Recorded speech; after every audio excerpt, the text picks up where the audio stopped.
42º dia da nossa jornada da leitura bíblica e, em continuação à nossa leitura na carta aos Romanos, nós vamos ler os capítulos 7, 8 e 9.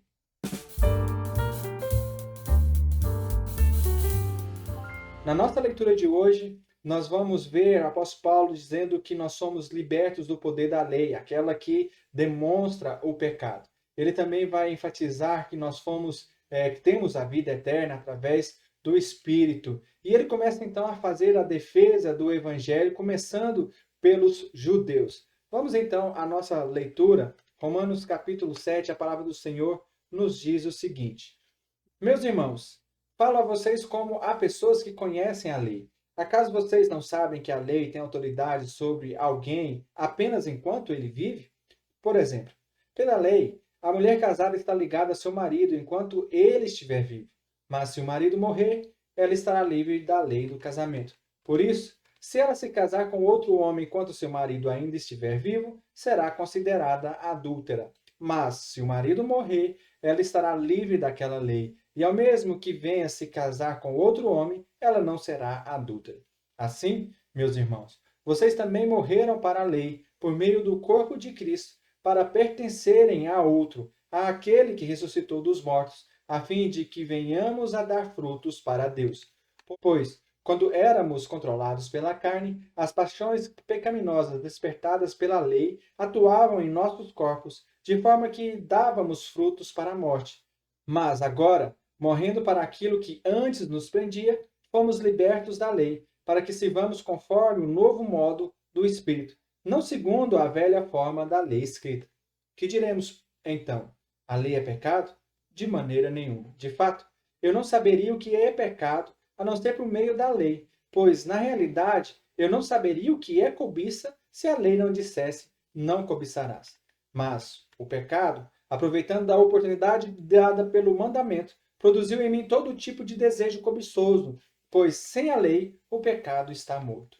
Antes eu vivia sem a lei, mas quando o mandamento veio, o pecado reviveu e eu morri. Descobri que o próprio mandamento, destinado a produzir vida, na verdade produziu morte. Pois o pecado, aproveitando a oportunidade dada pelo mandamento, enganou-me e por meio do mandamento me matou. De fato, a lei é santa e o mandamento é justo, justo e bom. E então, o que é bom se tornou em morte para mim? De maneira nenhuma. Mas, para que o pecado se mostrasse como pecado, ele produziu morte em mim por meio do que era bom, de modo que, por meio do mandamento, ele se mostrasse extremamente pecaminoso. Sabemos que a lei é espiritual. Eu, contudo, não o sou, pois fui vendido como escravo do pecado. Não entendo o que faço, pois não faço o que desejo, mas o que odeio. E se faço o que não desejo, admito que a lei é boa. Nesse caso, não sou mais eu quem o faz, mas o pecado que habita em mim. Sei que nada de bom habita em mim, isto é, em minha carne, pois tenho o desejo de fazer o que é bom, mas não consigo realizá-lo. Pois o que faço não é o bem que desejo, mas o mal que não quero fazer. Esse eu continuo fazendo. Ora, se faço o que não quero, já não sou eu quem faz, mas o pecado que habita em mim. Assim, encontro esta lei que atua em mim. Quando quero fazer o bem, o mal está junto a mim. Pois, no íntimo do meu ser, tenho prazer na lei de Deus. Mas vejo outra lei atuando nos membros do meu corpo, guerreando contra a lei da minha mente, tornando-me prisioneiro da lei do pecado que atua em meus membros. Miserável homem, eu que sou. Quem me libertará do corpo sujeito a esta morte? Graças a Deus por Jesus Cristo, nosso Senhor. De modo que, com a mente, eu próprio sou escravo da lei de Deus, mas com a carne, da lei do pecado. Portanto, agora já não há condenação para os que estão em Cristo Jesus. Porque por meio de Cristo Jesus, a lei do Espírito de vida me libertou da lei do pecado e da morte.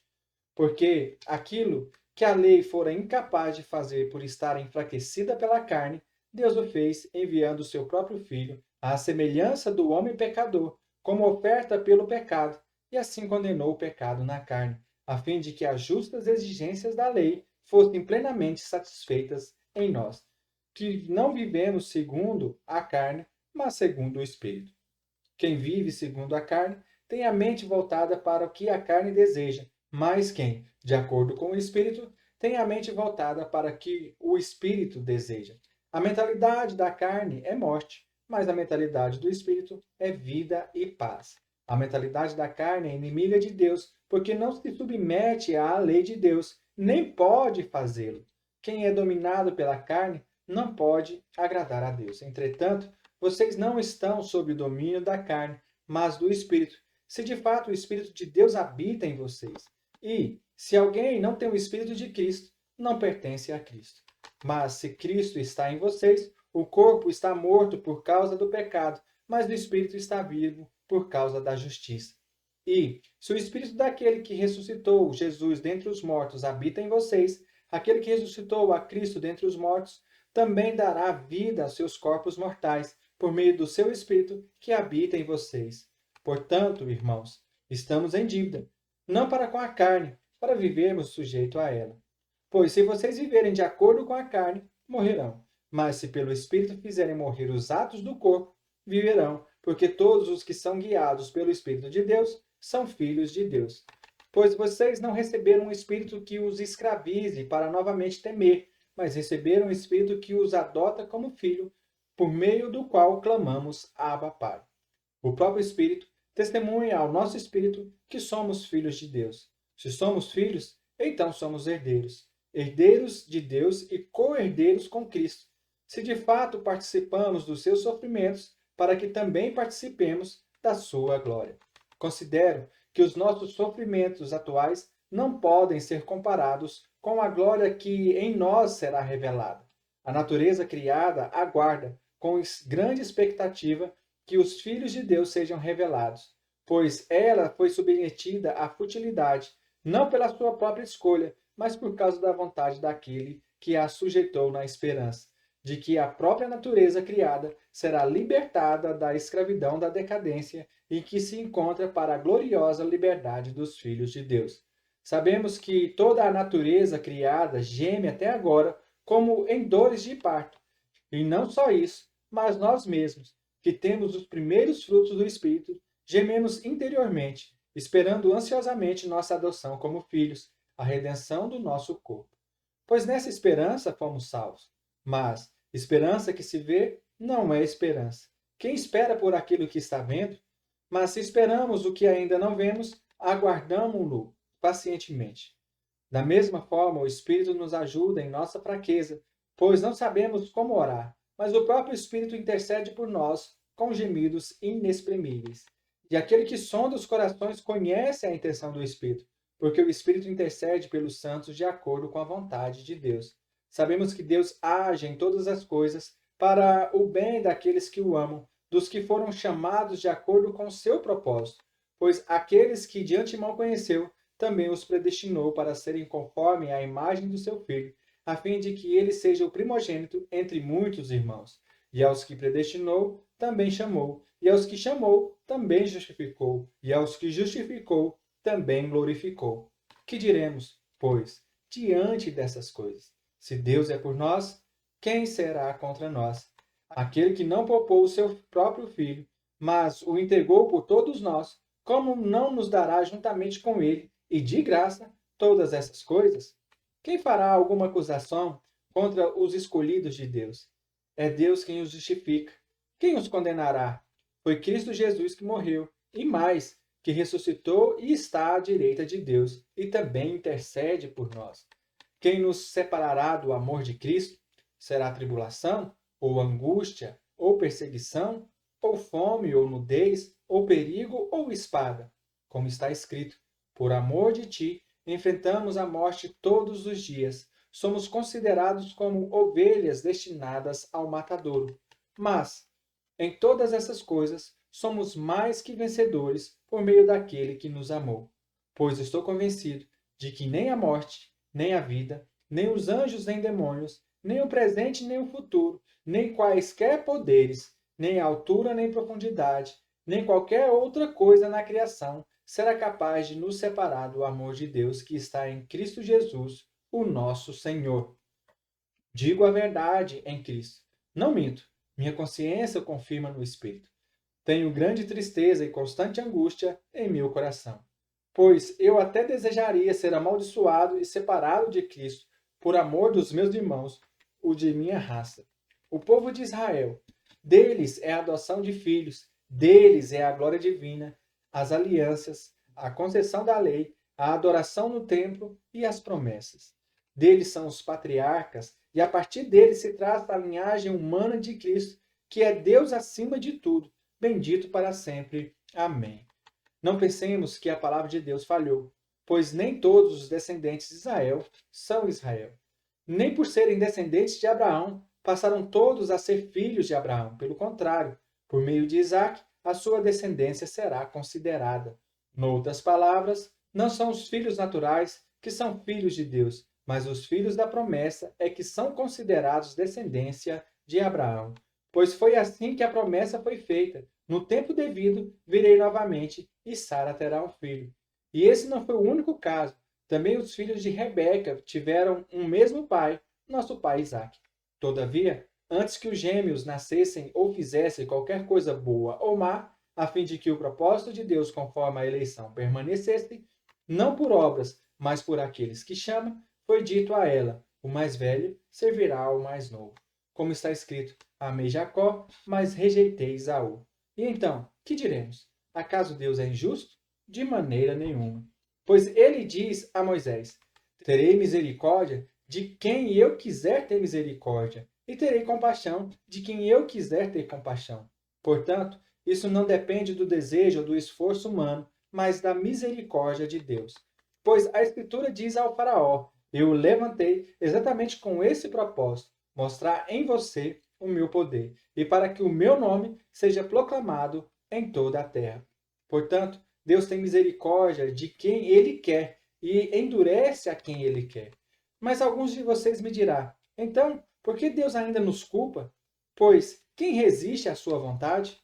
Mas quem é você, ó homem, para questionar a Deus? Acaso aquilo que é formado pode dizer ao que formou: por que me fizeste assim? O oleiro não tem direito de fazer do mesmo barro um vaso para fins nobres e outro para uso desonroso? E se Deus, querendo mostrar a sua ira e tornar conhecido o seu poder, suportou com grande paciência os vasos de sua ira, preparados então para a destruição? Que dizer, se ele fez isso para tornar conhecidas as riquezas da sua glória aos vasos de sua misericórdia, que ele preparou de antemão para a glória, ou seja, a nós, a quem também chamou, não apenas dentre os judeus, mas também dentre os gentios? Como ele diz em Oséias: chamarei meu povo a quem não é meu povo, e chamarei minha amada a quem não é minha amada. E acontecerá que, no mesmo lugar em que se lhes declarou: vocês não são meu povo, eles serão chamados filhos do Deus vivo. Isaías clama com relação a Israel. Embora o número dos israelitas seja como a areia do mar, apenas o remanescente será salvo. Pois o Senhor executará na terra a sua sentença rápida e definitivamente. Como anteriormente disse a Isaías: se o Senhor dos Exércitos não nos tivesse deixado descendentes, já estaríamos como Sodoma e semelhantes a Gomorra. Que diremos então? Os gentios que não buscavam justiça a obtiveram, uma justiça que vem da fé. Mas Israel, que buscava uma lei que trouxesse justiça, não a alcançou. Por que não? Porque não buscava pela fé, mas como se fosse por obras. Eles tropeçaram na pedra de tropeço. Como está escrito: eis que ponho em Sião uma pedra de tropeço e uma rocha que faz cair, e aquele que nele confia jamais será envergonhado. Aleluias! Glória a Deus, promessas do Senhor para nós. E o que chama a atenção nesses capítulos que nós lemos, nesses versículos que nós lemos, é o tamanho amor e graça e misericórdia de Deus para conosco. O apóstolo Paulo chega a declarar aos romanos: quem vai nos separar do amor de Deus? Quem pode separar o nós do amor de Deus? Melhor dizendo, quem pode separar o amor de Deus de nós? E ele responde: nada pode separar o amor de Deus de nós.